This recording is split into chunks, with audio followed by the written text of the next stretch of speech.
أعوذ بالله من شرور أنفسنا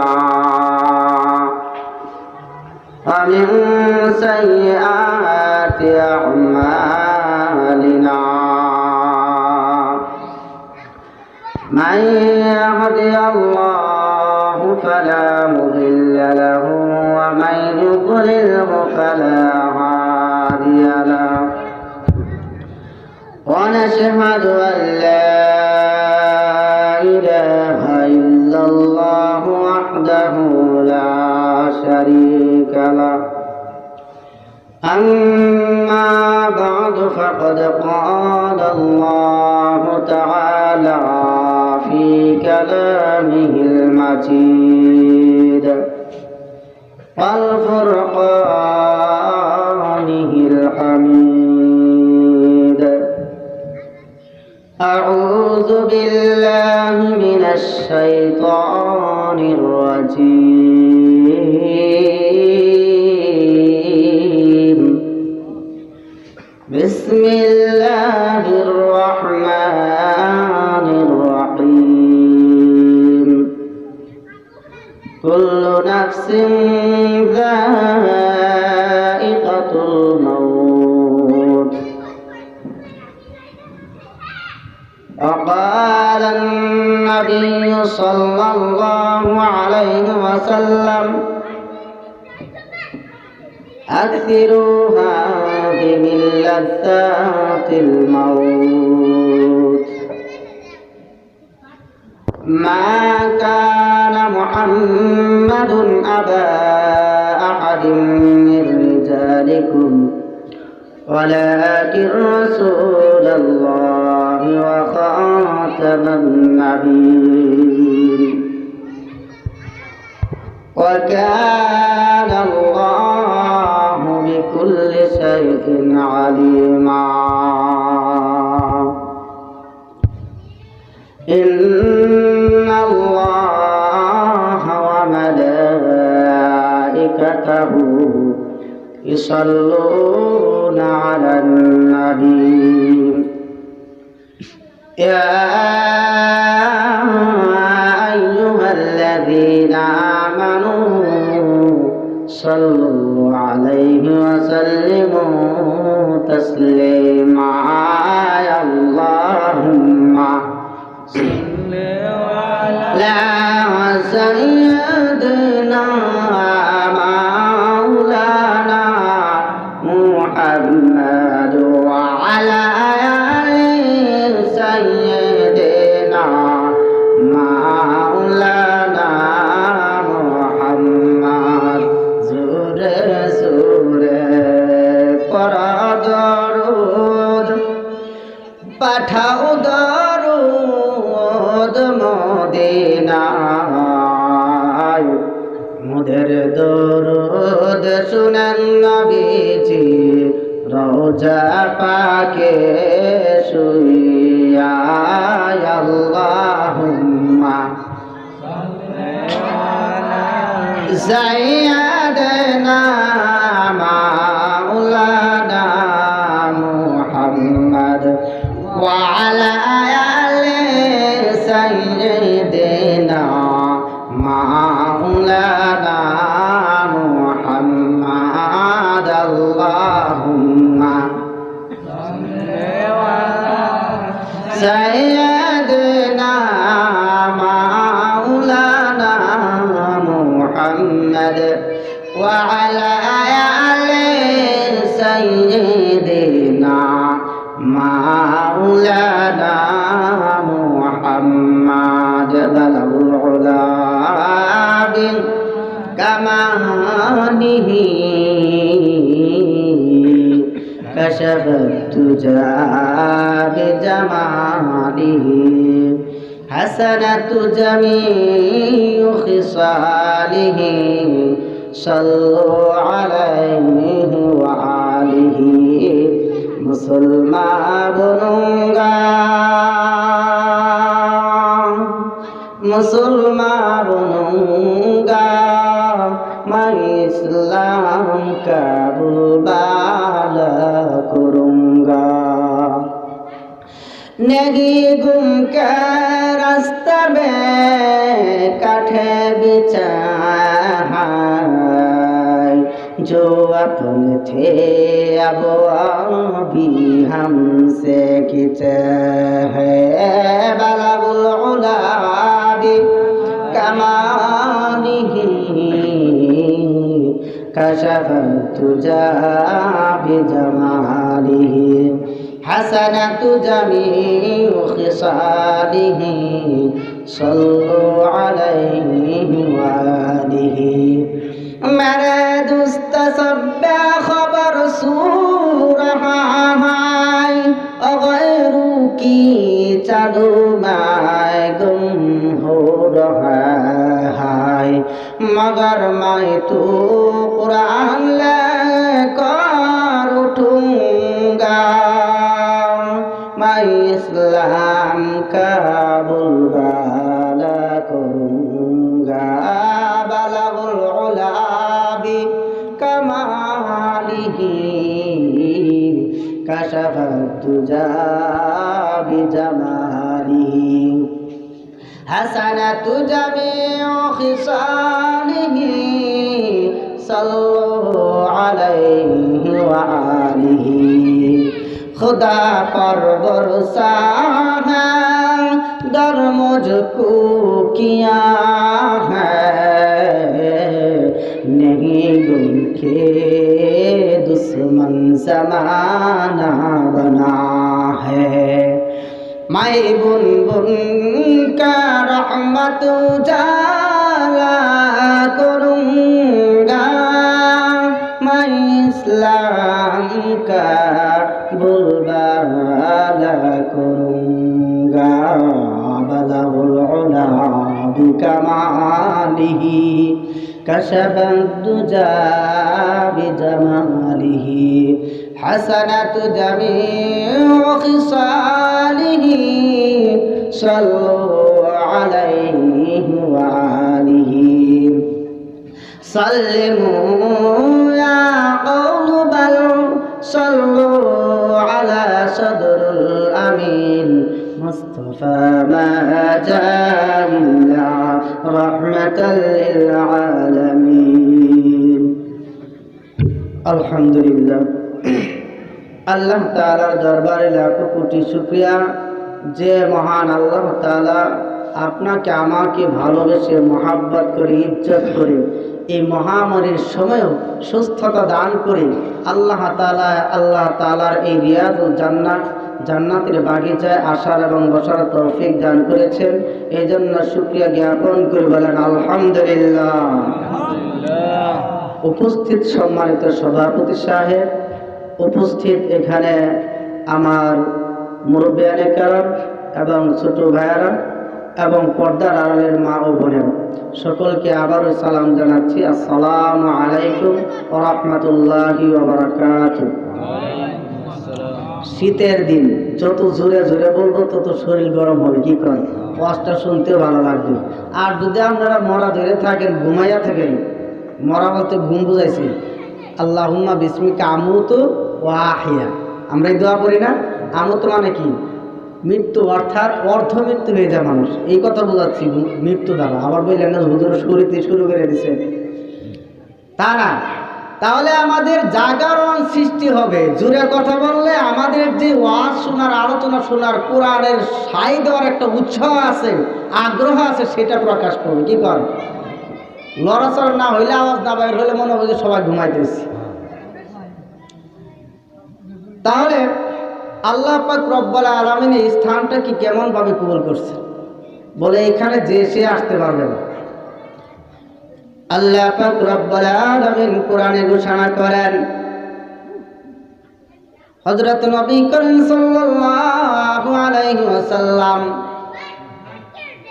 যখন ওনার প্রিয়তম চাচা আবু তালেব মৃত্যুবরণ করতেছে কুফার অবস্থায়, যে চাচা নবী করিম সাল্লাল্লাহু আলাইহি ওয়াসাল্লামকে সর্বদা বেষ্টনী দিয়ে থাকতো, ওনার নিরাপত্তা দিয়ে থাকতো, সেই নবী মৃত্যুবরণ করবে। মৃত্যুবরণ করার সাথে সাথে সে জাহান্নামে চলে যাইবে। নবীর পেরেশান বাড়ার কথা কিনা? আপন চাচা মারা যাইবে, মারা যাওয়ার সাথে সাথে জাহান্নামে যাইবে। নবী বারবার বলতেছে, তালিম করতেছি, চাচা যান আপনার সবটা বলতে হবে না, আপনি শুধু বলেন লা ইলাহা। আপনি এতটুকু স্বীকার করে নেন যে আল্লাহ ছাড়া আর কোনো মাবুদ নাই। নবী বলতেছে, চাচা যান আমি মুহাম্মদকে আপনার স্বীকার করার প্রয়োজন নাই। আপনি যদি এতটুকু স্বীকার করতে পারেন, আল্লাহর কাছে আমার আপনার জন্য সুপারিশ করার কিছু পথ বেরিয়ে যাবে। চাচা যান আপনি শুধু বলেন লা ইলাহা ইল্লাল্লাহ, লা ইলাহা ইল্লাল্লাহ, লা ইলাহা ইল্লাল্লাহ, জোরে লা ইলাহা ইল্লাল্লাহ, লা ইলাহা ইল্লাল্লাহ। এই ছেলে জোরে বলো ইল্লাল্লাহ। ও চাচা যান আপনি শুধু বলেন লা ইলাহা ইল্লাল্লাহ, আর কিছু বলার প্রয়োজন নাই, আপনার জন্য সুপারিশ আমি নবী করব। এ চাচা যান আপনি একবার স্বীকার করে নেন। চাচা স্বীকার করে না, বরং সে বলে, ও মুহাম্মদ যদি আমার বংশের ভয় না থাকতো, মানুষই বলবে যে মুহাম্মদের আল্লাহর ভয়ের কারণে সে আমাদের সকল 360 কোটি মূর্তিকে ভুলে গিয়েছে, দেব দেবতাকে ভুলে গিয়েছে। তার ডরে আল্লাহ মুহাম্মদ সাল্লাল্লাহু আলাইহি ওয়াসাল্লামের আল্লাহর ভয়ে, এই ভয় যদি আমার না থাকতো তাহলে তোমার আল্লাহকে অবশ্যই বিশ্বাস করে নিতাম। তুমি হযরত মুহাম্মদ রাসূলুল্লাহ সাল্লাল্লাহু আলাইহি ওয়াসাল্লাম তাকেও আমি বিশ্বাস করে নিতাম। যখন বারবার পিরাপিরি করতেছে, নবীর শরীর গামি গেল। আমার আল্লাহ পাক রব্বুল আলামিন ডাকতে বলেন, নবী ও নবী আপনি যতই টেনশন করেন, চিন্তা ভাবনা করেন, যতই আপনি পাগল পারা হয়ে যান, ইন্নাকা লা তাহদি মান আহবাবতা ওয়ালাকিন্নাল্লাহা ইয়াহদি মান ইয়াশা। এ নবী আমি যাকে নসিব করব, আমি যাকে রব্বুল আলামিন চাইবো যে মাহফিলে গিয়ে দুইটা হরফ শুনবে, দুইটা কথাবার্তা শুনবে, আমি রব্বুল আলামিন তাকে শুধু হেদায়েত নসিব করব। ও রাসূল আপনি যত চেষ্টা ফিকির করেন না কেন, আমি যাইকে চাইবো না সে কখনো হেদায়েত হবে না। বলেন সুবহানাল্লাহ। তাহলে হেদায়েতের মালিক আপনি, আমি না। হেদায়েত কেউ দিতে পারবে না। আল্লাহ যাকে ইচ্ছা করবেন, যাকে জান্নাত দেওয়ার চেষ্টা করবেন, যাকে হেদায়েতের নসিব করার জন্য আল্লাহ নিয়ত করবেন, আল্লাহ ইচ্ছা করবেন, আল্লাহ চাইবেন, সে এখানে আসতে পারবে, ঠিক কিনা? এই জন্য বাড়াবাড়ি করবো না বাবা যান।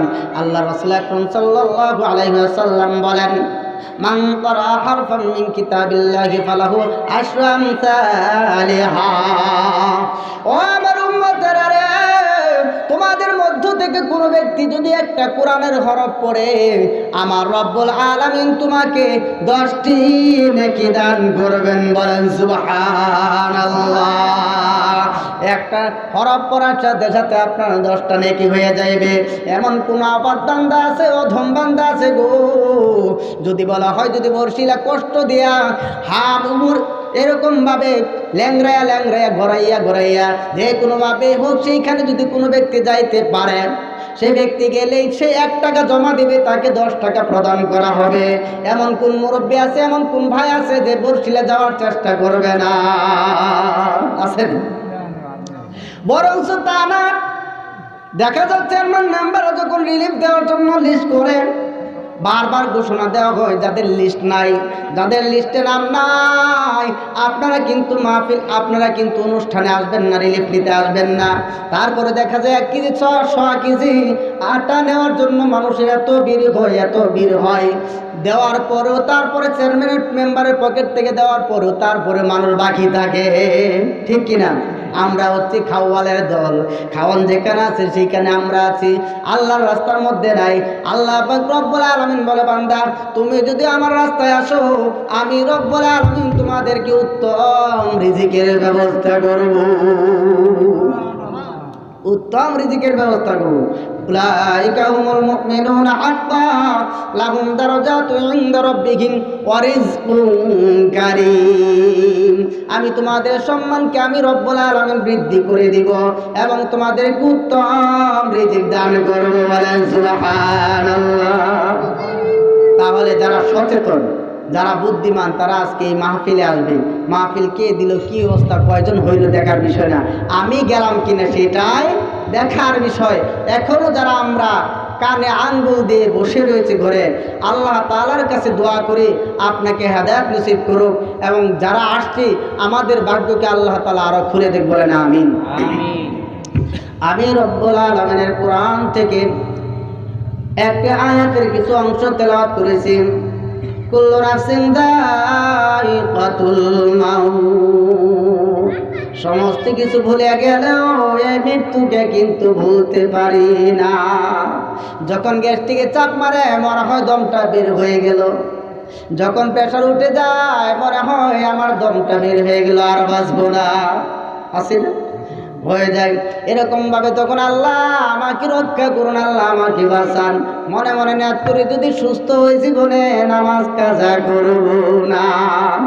মৃত্যুর ভয়টা ঠিকই আছে, যখন মৃত্যু থেকে উঠে যায় তারপরে নামাজকে ভুলে যায়, তারপরে নামাজকে ভুলে যায়, সালাতকে ভুলে যায়, তারপরে সিয়ামকে ভুলে যায়, তারপরে যাকাতকে ভুলে যায়, হজকে ভুলে যায়, ঈমান পর্যন্ত হারিয়ে ফেলি।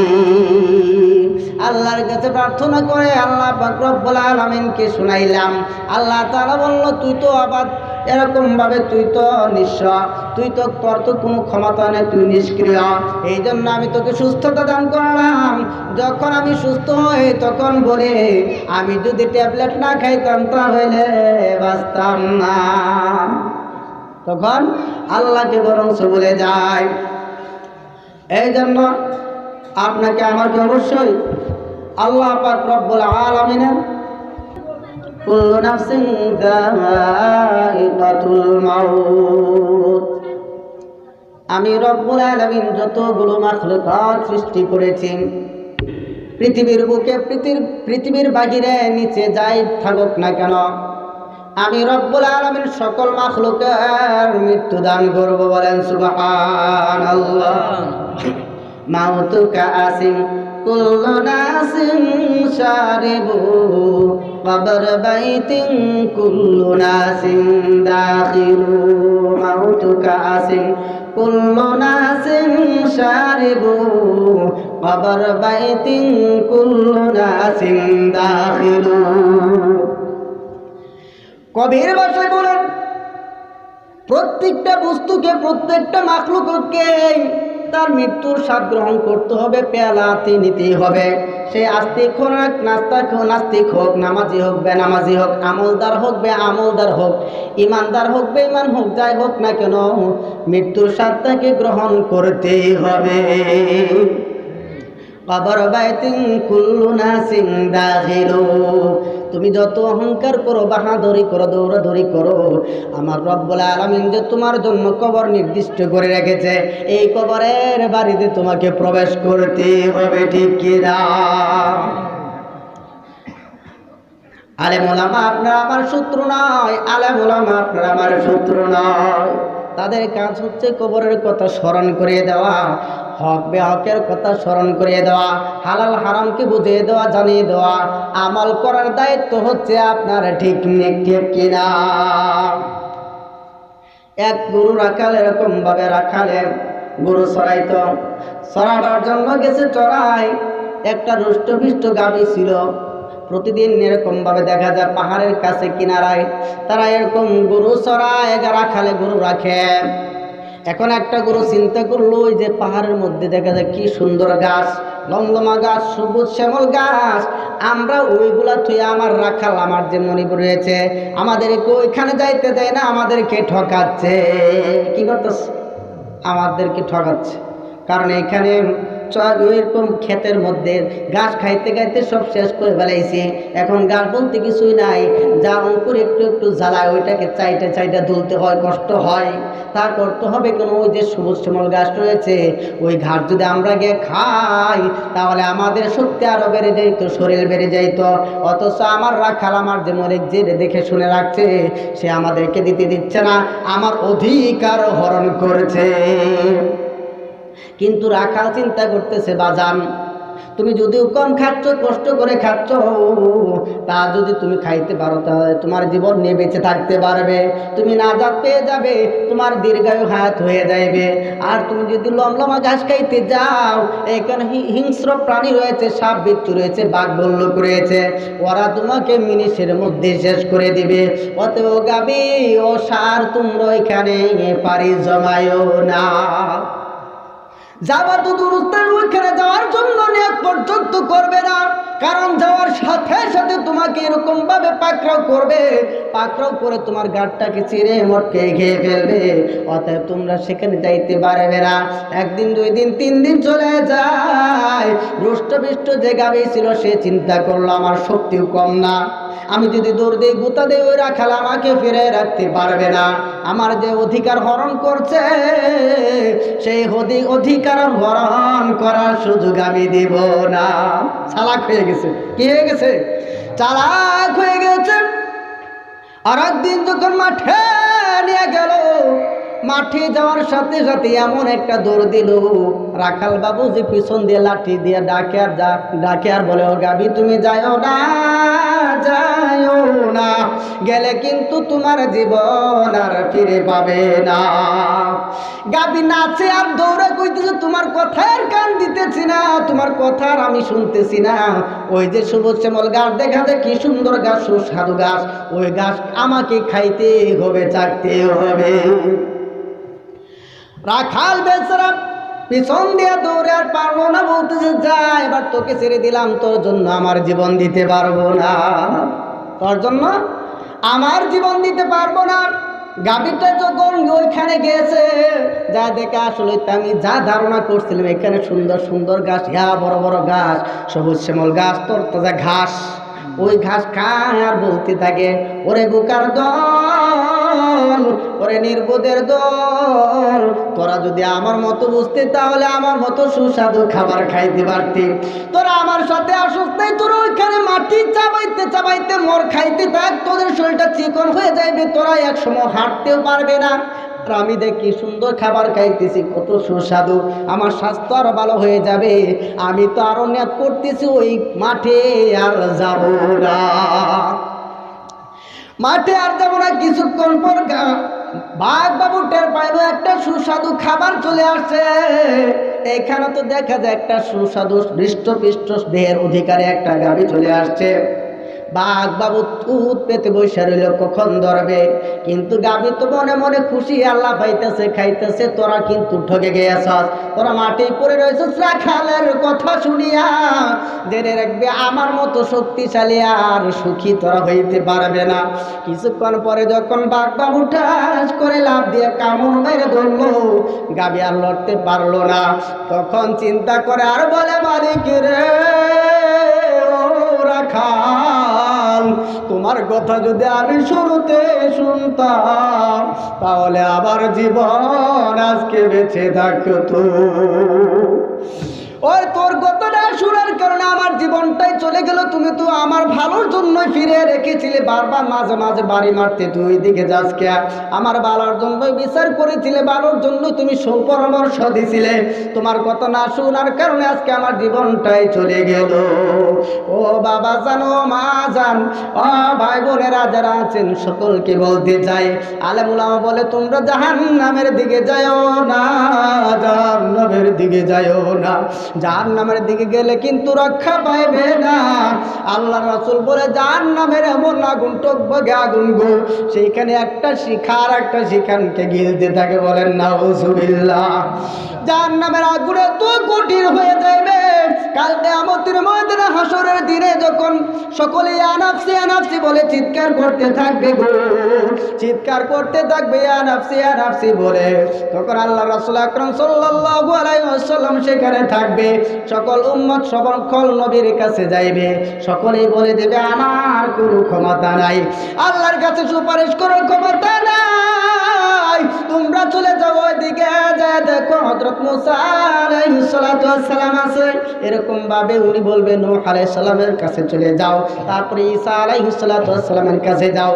সকলে সর্বশেষে বলবে আমাদের কোনো ক্ষমতা নাই, আমাদের কোনো ক্ষমতা নাই, তোমরা চলে যাও আখির নবী হযরত মুহাম্মদুর রাসূলুল্লাহ সাল্লাল্লাহু আলাইহি ওয়াসাল্লামের কাছে চলে যাও। যদি সুপারিশ করতে পারে উনি হয়তো আল্লাহর কাছে করতে পারবে। ওই জাহান্নাম ক্ষুধার্ত অবস্থায় গর্জন করতে থাকবে, আল্লাহ আমাকে খাবার দাও, আমার খাবার কোথায়, খাবার দাও, আমার দেরি হয়ে যাচ্ছে, খিদা সহ্য করতে পারতেছি না, ক্ষুধা সহ্য করতে পারতেছি না গো আল্লাহ, আমার খাবার কোথায়, খাবার দিন, আমি খাবার খাইব। ওই জাহান্নামকে আমার রব্বুল আলামিন ৭০,০০০ মাথা দিবে।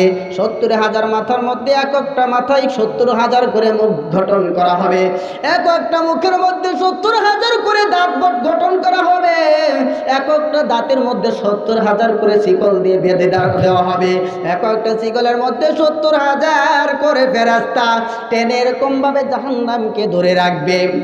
কিন্তু সব জাহান্নামে তো প্রখর হয়ে যাবে, শক্তিশালী হয়ে যাবে, জাহান্নামকে ফেরেশতারা ধরে রাখতে পারবে না। এই অবস্থা থেকে আল্লাহর নবী হযরত মুহাম্মদুর রাসূলুল্লাহ সাল্লাল্লাহু আলাইহি ওয়াসাল্লাম তিনি আল্লাহর কাছে ফরিয়াদ করবে, আল্লাহ ওই যে জাহান্নাম আসছে আমার উম্মতের দিকে গো আল্লাহ, হাসরের মাঠের দিকে, এই জাহান্নাম যদি আমার একটা উম্মতকে খেয়ে ফেলে আমি নবী জান্নাতে যাইব না। বলেন সুবহানাল্লাহ। নবী ক্রন্দন করতে থাকবে, আরশের পায়ের নিচে সেজদায় পড়ে যাবে, ক্রন্দন করতে থাকবে, ক্রন্দনের চোখের পানি বেয়ে বেয়ে আসতে থাকবে। আল্লাহ পাক রব্বুল আলামিন বলবে, ও নবী গো নবী, আপনার তো আজকে ক্রন্দন করার সময় না, আপনি আজকে হাসবেন, আপনি আজকে কান্নার সময় না, আপনি কেঁদেছেন বদরের প্রান্তরে, উহুদের ময়দানে, তায়েফের ময়দানে আপনি কেঁদেছেন। কাফেরদের মধ্যে ইসলাম প্রচার করার জন্য বিভিন্নভাবে আপনি আক্রান্ত হয়েছেন, আহত হয়েছেন, চক্রান্তের শিকার হয়েছেন, অপমানিত হয়েছেন, চোখের পানি দ্বারা আপনি বুক ভিজাইছেন। আজকে আপনি শুধু হাসবেন, ওই সমস্ত কাফেরের দল আজকে কাঁদবে। বলেন সুবহানাল্লাহ। ও নবী মাথা উঠান, আপনার কি সমস্যা, আপনার আবদার বলুন, পেশ করুন। ইয়া নবী আপনার কি সমস্যা? আল্লাহর কাছে বলবে, আল্লাহ দেখেন জাহান্নাম কত প্রখর হয়ে গিয়েছে, আমার একটা উম্মতকে যদি খেয়ে ফেলে আমি নবী সহ্য করতে পারবো না, আমি জান্নাতে যাইব না। যে সমস্ত উম্মতেরা আমার কথা শোনার পর সাল্লাল্লাহু আলাইহি সাল্লাম পাঠ করেছিল, আমার সুন্নতকে অনুকরণ করেছিল, মানে হাব্বা সুন্নতি ফাকাদ আহাব্বানি, রাসূল বলে আমি তো থাকবো না আখিরি জামানায়, আমার সাহাবীরা থাকবে না, তাবেঈরা থাকবে না, তাবেঈরা থাকবে না, তোমরা কি দেখে আমাকে ভালোবাসবে? আরে আমার উম্মতেরা, তোমরা যদি আমার সুন্নতকে আঁকড়ে ধরো, আমার সুন্নতকে ভালোবাসো, তাহলে আমি নবীকে তোমরা ভালোবাসবে। আর যে আমি নবীকে ভালোবাসবে, আমি রব্বুল আলামিনের কাছে সুপারিশ করে তার জন্য জান্নাত নির্দিষ্ট করা দায়িত্ব পড়ে যাবে। বলেন সুবহানাল্লাহ। দায়িত্ব পড়ে যাবে, মানে হাব্বা সুন্নতি ফাকাদ আহাব্বানি। আমার রব্বুল আলামিন নেটওয়ার্ক দিয়ে দিয়েছে, কুল ইন কুনতুম তুহিব্বুনাল্লাহা ফাত্তাবিউনি ইউহিব্বুকুমুল্লাহ ওয়া ইয়াগফির লাকুম যুনুবাকুম। এই দিয়ে কর্ণপাত করি বাজান। আল্লাহ পাক রব্বুল আলামিন বলেন, হে নবী আপনাকে তো ভালোবাসলো সুন্নতের দ্বারা, আমাকে ভালোবাসবে কি দ্বারা? আমার রব্বুল আলামিন বলেন, কুল আপনি বলে দিন, ইন কুনতুম তুহিব্বুনাল্লাহ, তোমরা যদি রব্বুল আলামিনকে ভালোবাসতে চাও, তোমরা যদি আল্লাহ রব্বুল আলামিনকে পেতে চাও, তাহলে তোমরা আমার নবী, আমি নবী হযরত মুহাম্মদুর রাসূলুল্লাহ সাল্লাল্লাহু আলাইহি ওয়াসাল্লামকে অনুকরণ করো। সুবহানাল্লাহ। অনুকরণ করতে হবে। তাহলে আল্লাহ রাসূল বলবে, আর রব্বুল আলামিন রব্বে কারীম যখন আখিরে জামানায় এমন অবস্থায় কঠিন মুহূর্তে তারা ঈমানকে বেঁচে রেখে আমি নবীকে ভালোবাসতো, আমার সুন্নতকে ভালোবাসতো, আপনি রব্বুল আলামিনকে এক বলে বিশ্বাস করত, ওই সমস্ত উম্মতের মধ্যে একটা উম্মতকে যদি খেয়ে ফেলে আমি নবী জান্নাতে যাব না। নবী মৃত্যুবরণ করবে, পূর্ব মুহূর্তে নবীর ঠোঁটগুলো লড়তেছে, কারণটা কি?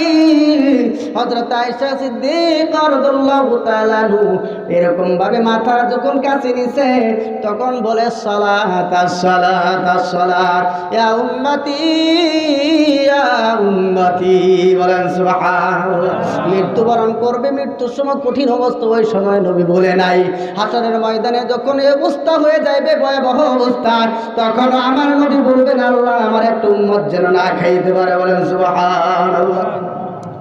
আল্লাহ রাব্বুল আলামিন নবীকে বিশেষ একটা পাওয়ার দিয়ে দেবে, নবী আপনি মাথা উঠান, আজকে আপনি ফুর্তি করবেন, খুশি থাকবেন, আপনার ক্রন্দন আমি রব্বুল আলামিন আজকে সহ্য করতে পারবো না। আল্লাহ রাসূল আকরাম সাল্লাল্লাহু আলাইহি সাল্লাম বলবে আল্লাহ আপনি আমাকে কথা দিন এই ভয়াবহ জাহান্নাম আমাকে আমার উম্মতকে যেন না খায়। আল্লাহ রাব্বুল আলামিন বলবে নবী আপনাকে কথা দিলাম, আপনি মাথা উঠান। নবী উঠাবে, উঠানোর পরে বলবে নবী আপনাকে এই কৌটাটা দিলাম, এই কৌটার মধ্যে পানি রয়েছে, এই পানিকে জাহান্নামের দিকে নিক্ষেপ করেন, বলেন সুবহানাল্লাহ। নবী বলবে আল্লাহ তোমার শান, জানি না এই পানি দিয়ে কি হবে, একটু পানি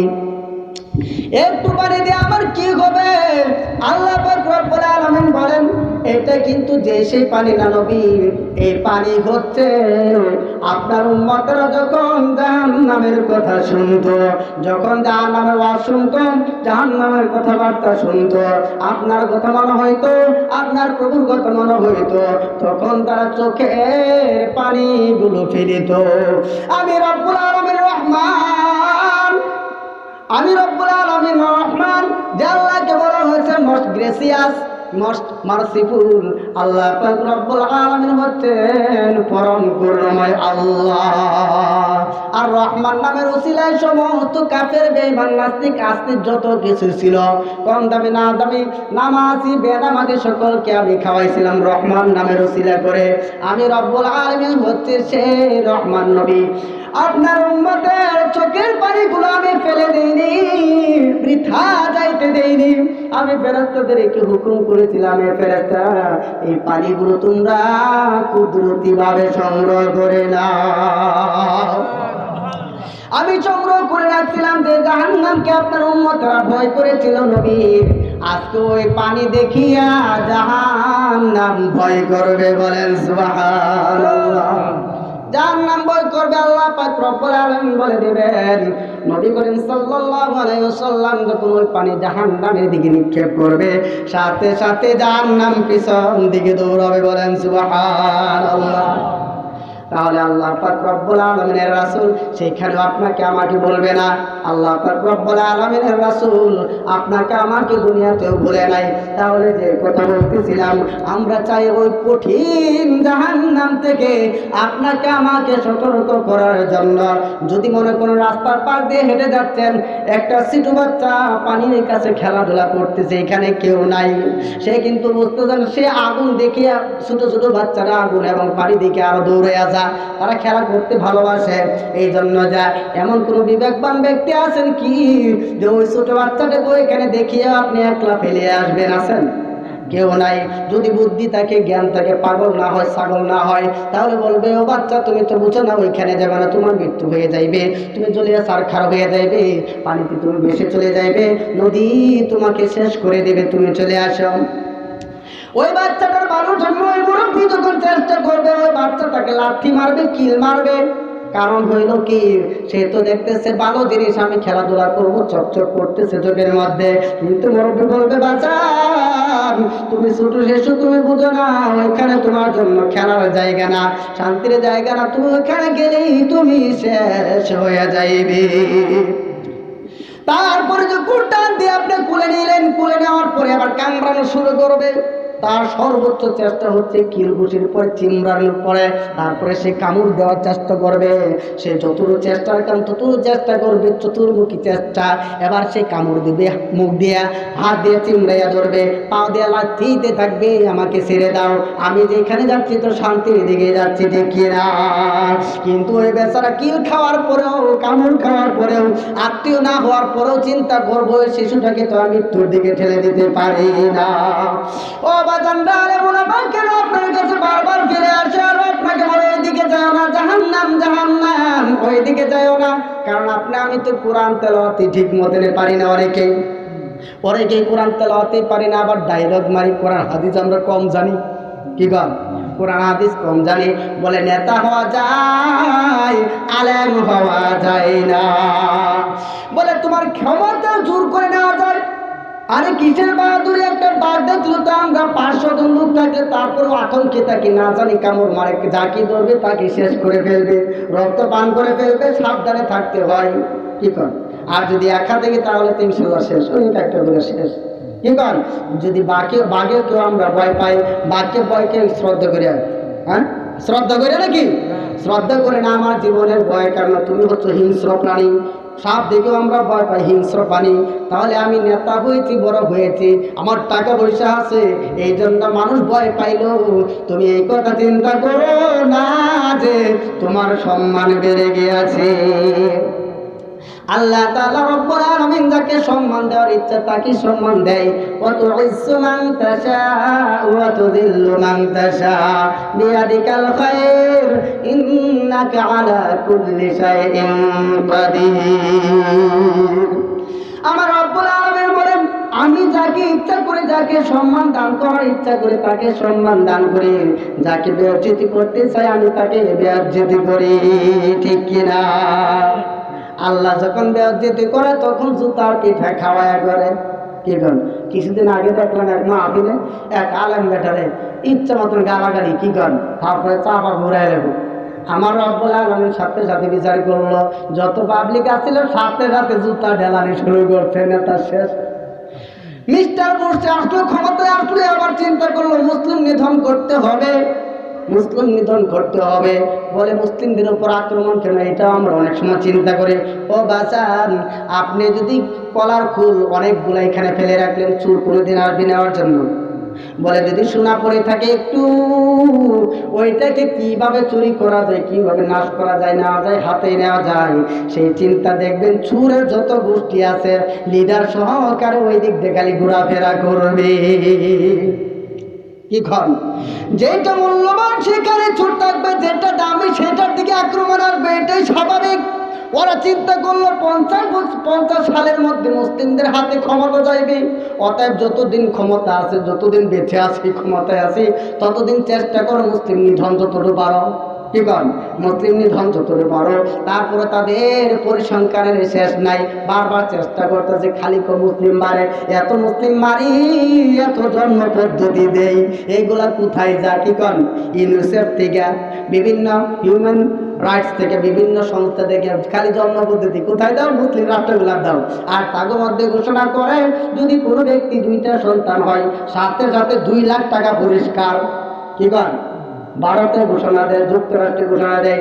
অমুসলিমরা বলে যত সন্তান নিবা তত তোমাদের পুরস্কার বেড়ে যাবে, বেড়ে যাবে। তো যাবো, ওই সন্তানকে লালন পালন করার জন্য যত অর্থের প্রয়োজন আমি রাজা, আমার দেশ সেই খরচ বহন করবে। বলেন সুবহানাল্লাহ। কারণ হচ্ছে কি, আগে করছি যার জনবল বেশি তার শক্তি বেশি, অর্থনৈতিক তত দ্রুতভাবে বেড়ে যাবে। অর্থাৎ যদি মুসলিমরা অর্থনৈতিকভাবে বেড়ে যায় তাহলে তা আমাদের ফকির হওয়া লাগবে, তাহলে হাত নিয়ে তারপরে ঘোরা লাগবে, উপায় থাকবে না। যা হোক সেই দিকে যাবো না। আমি যে কথা বলতেছিলাম, যত ক্ষমতা ধরা থাকে না কেন, আমার রব্বুল আলামিন জাহান্নাম যাকে গ্রেফতার করা তাকে করে ফেলবে।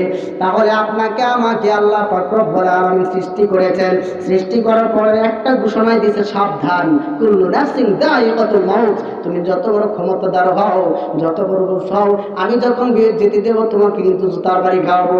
ঘুষ কি গরম চিন্তা করেছিল তার জুতা বাড়ি খাইয়া তারপরে বিদায় নেওয়া লাগবে? চিন্তা করছিল? আল্লাহ তাআলা ইসলামের এমন একটা শান রেখেছে, ইসলামের সাথে যারা বেশি বাড়াবাড়ি করবে, আবু জাহালের বাড়িতে পায়খানা, বুশের কপালে জুতা, তারপরে বাংলাদেশে কেন, ইন্দোনেশিয়া, পাকিস্তান, হিন্দুস্তান, যেখানে যতই করুক না কেন, যেখানে যে তসলিমা নাসরিন বাংলাদেশকে আওড়ায় চলে গেল ইন্ডিয়া, ইন্ডিয়া গিয়ে যখন সেমিনারের মধ্যে ভাষণ দেওয়া শুরু করলো মুসলিম বিরোধী, সাথে সাথে তার বিরুদ্ধে এমন আক্রমণ শুরু হইল, তখন তাকে মানুষ ফিরাইয়া পারে না। বলেন সুবহানাল্লাহ। ইসলামের বিরুদ্ধে কেউ লড়ে চলে পারবা না। কুল্লু নাফসিন যায়িকাতুল মাউত, তোমাকে কিন্তু মৃত্যুবরণ করতে হবে, তোমাকে মরে যাইতে হবে, আমার কাছে ফিরে আসতে হবে, আমার কাছে হিসাব দিতে হবে, আমার কাছে জবাবদিহি করতে হবে। তুমি যত লড়াচড়া করো ক্ষমতার দাপট কিছুক্ষণ দেখাইবে, এইটা মনে করো না। এক কবি বলেছেন যে যখন আমি জ্ঞান জানছিলাম না তখন আমি চেষ্টা করেছি পৃথিবীকে সংশোধন করার জন্য। যখন আমার ভিতরে কোনো জ্ঞান ছিল না, কিডন্যাপ করছি যে আমি পৃথিবীকে সংশোধন করব। আর যখন জ্ঞান অর্জন করতে পেরেছি, আমার ভিতরে যখন বুদ্ধি আসছে, জ্ঞান আসছে, এলেম আসছে, তখন চিন্তা করলাম আমার নিজেকে সংশোধন করা লাগবে। তাহলে জ্ঞানীরা চান নিজেকে সংশোধন করার জন্য, আর যারা জানে না, বুঝে না, মূর্খ, তারা চেষ্টা করে পৃথিবীকে সংশোধন করা লাগবে। ট্যাঙ্কের মধ্যে ইঁদুর মেরো ফেলায় রাখা সারাদিন যদি চেষ্টা করি, 100 কল রয়েছে, কলগুলো পরিষ্কার করে গন্ধ আহে কি কর। ট্যাঙ্ক যদি পরিষ্কার না করে চেষ্টা করি এখানে দেওয়ার জন্য, তা কিন্তু পরিষ্কার হবে না। ও ভাই, নিজে যদি সংশোধন না হয়, যত ওয়াজ নসিহত করে আর যত কথা কই, আমার ছেলেরে এত বোঝায়, বিবিরে এত বোঝায়, আমার পরিবারকে এত বোঝায়, তারা কিন্তু বোঝার চেষ্টা করে না। করবে কিন্তু এই বন্ধু, তুমি তো নামাজ পড়ো না, কি কর? নামাজ না পড়ে বউর খেলে আঠিলি, বউর জন্য অন্যদিকে না চাই জন্য, ওই নামাজ পড়ো, নামাজ কারণ ঠিক মতো পড়ো, ইসলামও তো চলা রাখবো। তখন বউ মনে মনে সরাসরি তো বলতে পারে না, যে আবার যদি সাইরা সুইরা দেয়, আবার কোন মাইট টাইট দিয়ে সমস্যা। এই জন্য বলে শয়তান নিজে নামাজের মধ্যে নাই, আমার আইসাকে তো যাতা যে নামাজ পড়ে ইসলাম মতো চলবে। কি করেন? নিজেকে সংশোধন হইতে হবে। যে কথা বলতেছিলাম, আমার রব্বুল আলামিন বলে তোমাদেরকে মরতে হবে। তাহলে আলেম ওলামা কিসের জন্য আপনাকে আমাকে বারবার বলে? আমি কিন্তু বুঝতেছি না, জাহান্নামের দিকে যাচ্ছি, নদীর দিকে যাচ্ছি। আপনারা মার দেন, গুতা দেন, গালাগালিজ করেন, ধর্ম ব্যবসায়ী বলেন, যাই বলেন না কেন, যদি ওইখানে ছেড়ে দেয় আপনার খামুর খায়া, আপনার মারি খায়া, তাহলে কিন্তু নদীতে পড়ে গিয়ে আপনার জীবনটা শেষ হয়ে যাবে, আপনি শেষ হয়ে যাবে, জাহান্নামে চলে যাবেন। এই জন্য আলেম ওলামা আপনাকে আমাকে ছেড়ে চলে যায় না।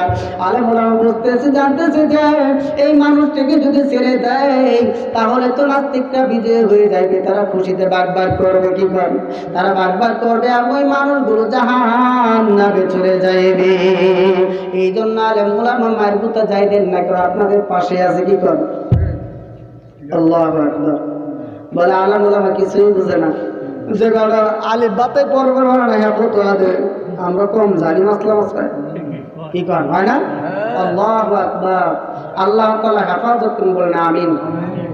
তারপরে যে কথা বলতেছিলাম, ওই জাহান্নামে তো কঠিন হইবে, ওই জাহান্নামকে ভয় আল্লাহ রাসূল আকরাম সাল্লাল্লাহু আলাইহি সাল্লাম আপনাকে আমাকে সহযোগিতা করবে। এই জন্য বলে যে কবরে আপনাকে আমাকে সকলকে যাইতে হবে। মাউতুকা আসিন কুল্লু নাসিন শারিবু কবর বাইতিন কুল্লু নাসিন দাখিলুন মতকে মতদুর নেক সমঝকু মাতা নাহি আই করিব কাগজ কাটকর ঘরে বানা करो रता है आसमान में घोड़ी बेचारा क्या करेंगा उस मौला के हाथ में। कोई বলতেছে প্রত্যেকটা প্রাণীকে মৃত্যুবরণ করতে হবে, প্রত্যেকটা প্রাণীকে কবরে যাইতে হবে। এবং তোমরা মৃত্যুকে তুলে মনে করো না, মৃত্যু কিন্তু তোমাদের খুবই কাছে রয়েছে। সুবহানাল্লাহ, মৃত্যু তোমাদের কাছে। হযরত সুলাইমান আলাইহিস সালাতু ওয়াস সালামের যখন ক্ষমতা দখল করবে, ক্ষমতা হাতে নিবে, তখন দাউদ আলাইহিস সালাতু ওয়াস সালামের সন্তান ছিল 10 জন। এখন 10 সন্তানকে তো আর ক্ষমতা দেওয়া যাবে না, নাকি? 10 জনকে তো আর ক্ষমতা দেওয়া যাবে না। এবার সকলেই তো ক্ষমতার জন্য লড়াই করে যে আমার ক্ষমতার প্রয়োজন, সকলেই বলতেছে আমার ক্ষমতা দিতে হবে। এখন হযরত দাউদ আলাইহিস সালাতু ওয়াস সালামের চিন্তা হলো হযরত সুলাইমান আলাইহিস সালাতু ওয়াস সালাম ছোট ছেলে এবং তার জ্ঞান বুদ্ধি বিচক্ষণতা সব দিক দিয়ে সে শ্রেষ্ঠ, তাকে দেওয়া হবে। হযরত সুলাইমান আলাইহিস সালাতু ওয়াস সালামকে বাজে এরকম ভাবে বলল, কিন্তু অন্যান্য ছেলেরা যখন মানলো না, তখন আল্লাহ পাক রব্বুল আলামিন ঘোষণা করলেন, হে সুলাইমান, তোমার ছেলেদেরকে আমি পরীক্ষা দিব, ওদেরকে পরীক্ষা দেওয়ার জন্য প্রস্তুতি নাও, আমি প্রশ্ন করবো, তার উত্তর দিতে হবে। যা হোক, সর্বোপরি হযরত সুলাইমান আলাইহিস সালাতু ওয়াস সালাম সব প্রশ্নের উত্তর দিয়েছিল। বলেন সুবহানাল্লাহ। সেখানে ছিল সবচেয়ে নিকটবর্তী কোন জিনিস, আর একটা হইল সবচেয়ে দূরবর্তী কোন জিনিস। হযরত সুলাইমান আলাইহিস সালাতু ওয়াস সালাম উত্তর দিলেন, সবচেয়ে নিকটবর্তী জিনিস হচ্ছে মৃত্যু, আর সবচেয়ে দূরের জিনিস হচ্ছে অতীত। যে সময়টা আমার কাছ থেকে চলে যায়, এই সময় আর কখনো ফিরে আসে না, ঠিক কিনা? তাহলে মৃত্যুকে আমরা দূরে মনে করলে লাভ নাই। মৃত্যু কিন্তু অতি সন্নিকটে। যে কথা বলতেছিলাম, শোনার কাছাকাছি, হ্যাঁ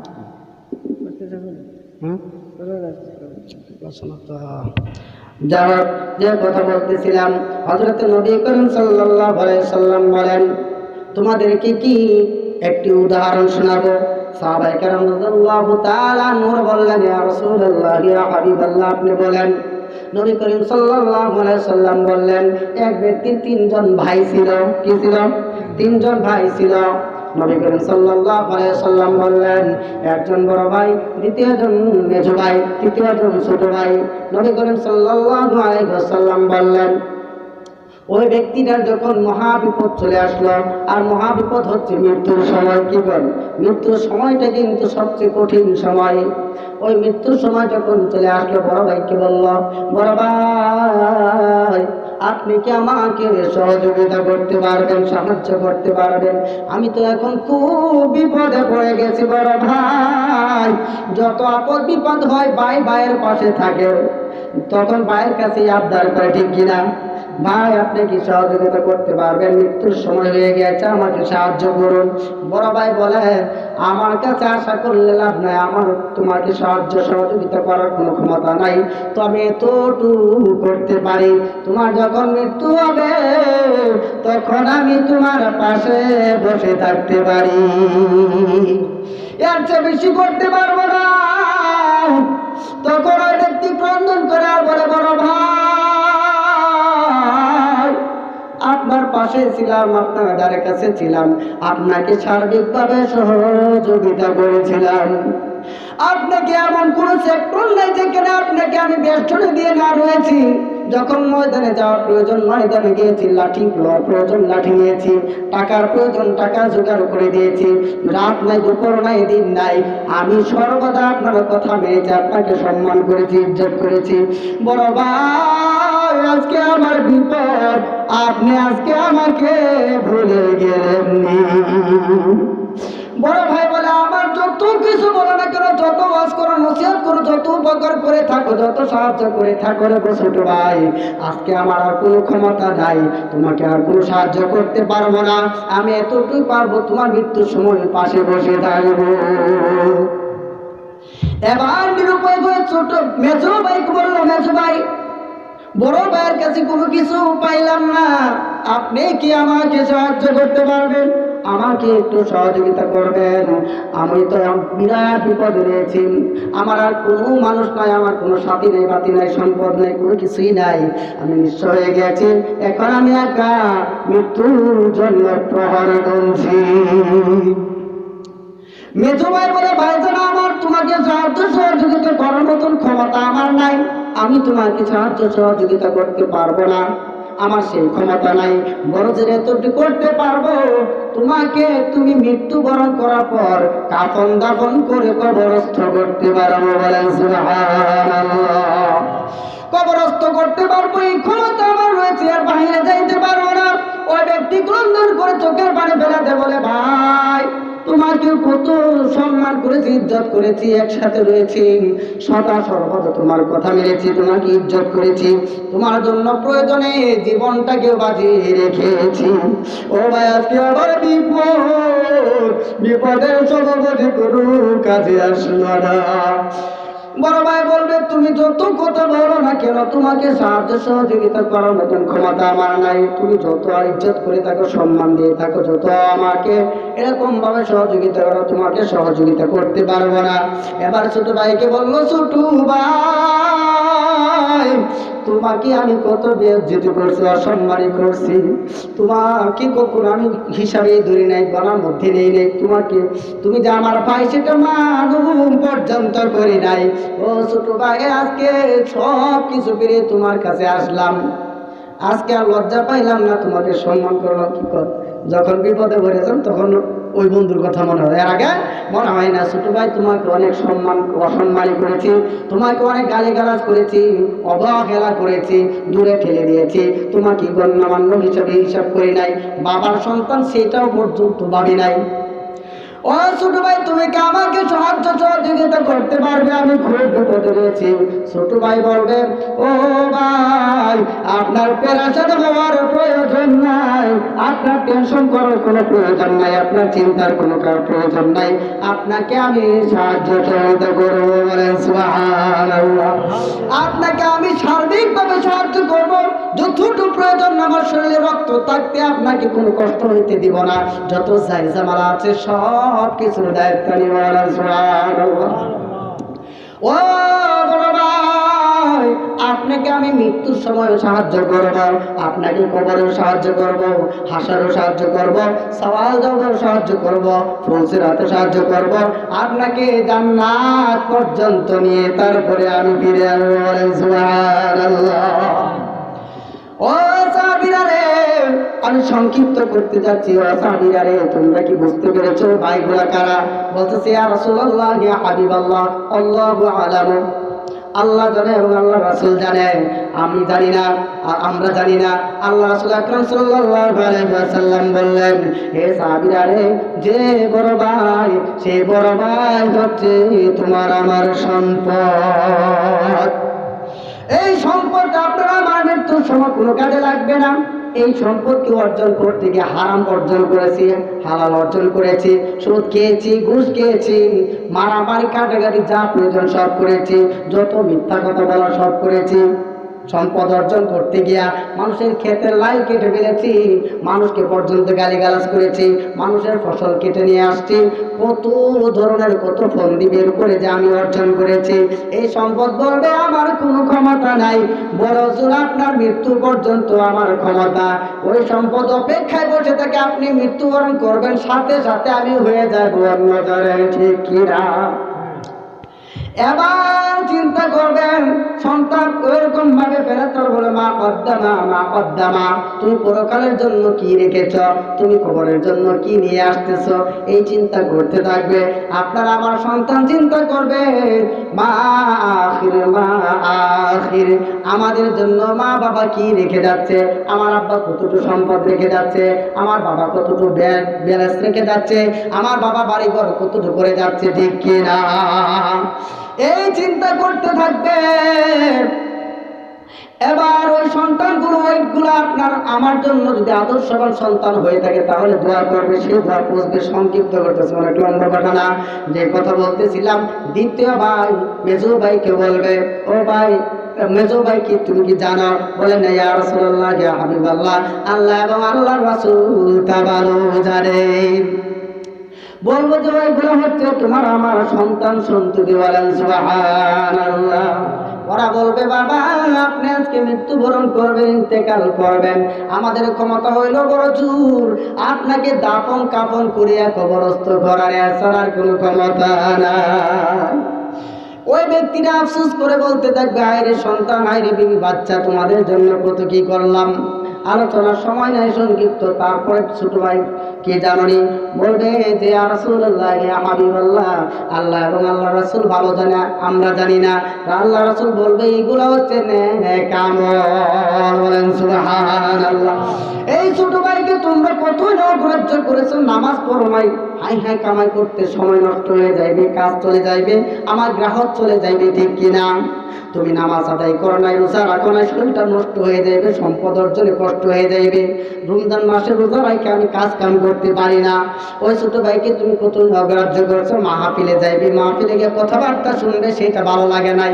সারাদিন কাজ করতে হবে, কি কর, সারাদিন কাজ করতে হবে, ওয়াজ শুনতে যাইতে পারবো না। ওই তখন ছোট ভাই বলবে আজকে তোমার যত আপদ বিপদ রয়েছে সব থেকে উদ্ধার করে দেবো, বলেন সুবহানাল্লাহ। কোরআন বলবে আল্লাহ এ হচ্ছে সাহাবে কোরআন, যতক্ষণ পর্যন্ত আমার এই সাহাবে কোরআনকে জান্নাতে পৌঁছাইতে না পারবো ততক্ষণ পর্যন্ত আমি তার পিছ ছাড়বো না, বলেন সুবহানাল্লাহ। নামাজ পড়লে আল্লাহ এরা হচ্ছে আমার মুসল্লি, আমার নামাজ আদায় করতো, আমাকে কায়েম করতো, যতক্ষণ পর্যন্ত আপনি এদেরকে জান্নাতে না দিবেন ততক্ষণ পর্যন্ত পিছ পাবো, বলেন সুবহানাল্লাহ। নেক আমল দান সদকা বলবে আল্লাহ আমাকে দান সদকা করেছে, সম্মান করেছে, আপনি বলেছেন মান করা মান যাল্লাযী ইয়াকরিদুল্লাহা করদান হাসানা লাউ কাফিরান্না আনকুম সাইয়্যাতিকুম। আল্লাহ আপনি বলেছিলেন করজে হাসানা দেওয়ার জন্য, দান সদকা করার জন্য, দান সদকা করেছিল। আজকে ওদেরকে জান্নাতে না নিয়া আমি দান সদকা পিছপা হব না, বলেন সুবহানাল্লাহ। আমার রব্বুল আলামিন দেই নেক আমলের দোয়াকে কবুল করিয়া, তাদের প্রার্থনা কবুল করিয়া আপনাকে আমাকে নাজাত দান করবে, বলেন সুবহানাল্লাহ। এই জন্য ভাইজান বাবাজান বলতে চাই, আমরা যাই কিছু করি না কেন, এই যে ছোট ভাই হাদিসে বলা হয়েছে নেক আমল বেশি বেশি করতে রাজি আছে কিনা? এতটা ইনশাআল্লাহ নারে থাকবে, নারে থাকবে। আল্লাহ রাব্বুল আলামিন আপনার বান্দাদেরকে আপনি কবুল করে আনেন, যে সমস্ত আপনার বান্দিরা আমাদের উত্তোলন করে